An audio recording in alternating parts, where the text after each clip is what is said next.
In this video, I will demonstrate our recent work on compliant geo-distributed data processing. In this work, our goal is to enable analysis of data that is stored in disparate databases across geographical or institutional borders. Although research on distributed data processing has shed light on several performance aspects, a new dimension of data flow constraints has not yet been fully considered. These constraints arise from regulations that impose restrictions on the movement of data across national or institutional borders. For example, we may ship only certain information fields or only aggregated data from Europe to America. It is therefore crucial to consider compliance with respect to data movement when querying geo-distributed data. We have developed a framework for compliant query processing in geo-distributed environments. Specifically, we consider that geo-distributed data is stored in SQL tables. Our framework provides a simple and intuitive policy expression language which allows for declarative specification of data flow constraints. The framework includes a policy evaluation mechanism and a compliance-based query optimizer, which in addition to performance aspects also considers data flow constraints to produce compliant execution plans. And lastly, its multi-database query executor enables decentralized execution that ensures compliance with respect to data movement among distributed databases. And we have built an interactive dashboard that demonstrates these novel aspects of our framework. One can easily set up our framework on top of existing PostgreSQL servers by providing a configuration file that points to disparate databases at different locations. In this demonstration, we have considered a geo-distributed adaptation of the TPCH benchmark data where tables are distributed among 5 PostgreSQL servers. Let us now specify some data flow policies. Here we are specifying that there are no restrictions for the data in the Middle East. That is, everything from Middle East is allowed to be shipped outside. Let us also now specify some policies pertaining to customer data in Europe. While we are specifying no restrictions on the table keys, only certain information fields that do not include a customer's account balance, address, and phone number can be shipped to America.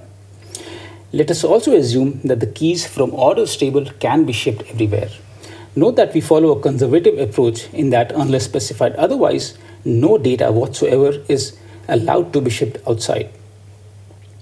Now, let us consider a simple query that involves joining data from different regions. Here the query is joining data from Europe, America, and Middle East. And the goal is to produce an execution plan that does not violate any of these policies. Observe that a traditional cost-based optimization approach leads to a non-compliant plan, as it ships customer data that includes customer's account balance, address, and other prohibited information to America. On the other hand, our compliance-based query optimizer produces a compliant plan. Although this plan is similar to the one before, observe the projection operation before shipping data to America. It projects out prohibited information as desired by the policy in Europe. Let us now update our policy catalog by adding a policy that allows certain records from the line item table in America to be shipped outside. Further, let's modify our query by also asking customers' account balance information.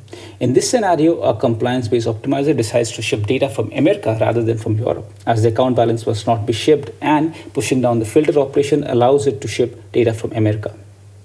For many data, policies often require shipping only certain information fields that are aggregated.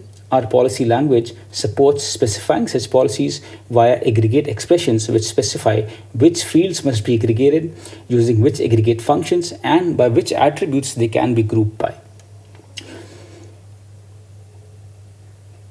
For a moment, let's disable the earlier policy and consider a slightly different query that joins data from EU and America. Here too, traditional optimization leads to a non-compliant plan as it ships information other than orders key to America, whereas a compliance-based optimizer leads to a compliant plan by enforcing push-down optimizations for aggregates, as the new policy we added desires, and it is possible to do so without affecting the query semantics. Lastly, the multi-database executor for compliant plans orchestrates a decentralized execution, ensuring compliance with respect to data movement. To conclude, our work focuses on compliance aspects in distributed query processing. Check out a recent SIGMOD paper to learn more about our work.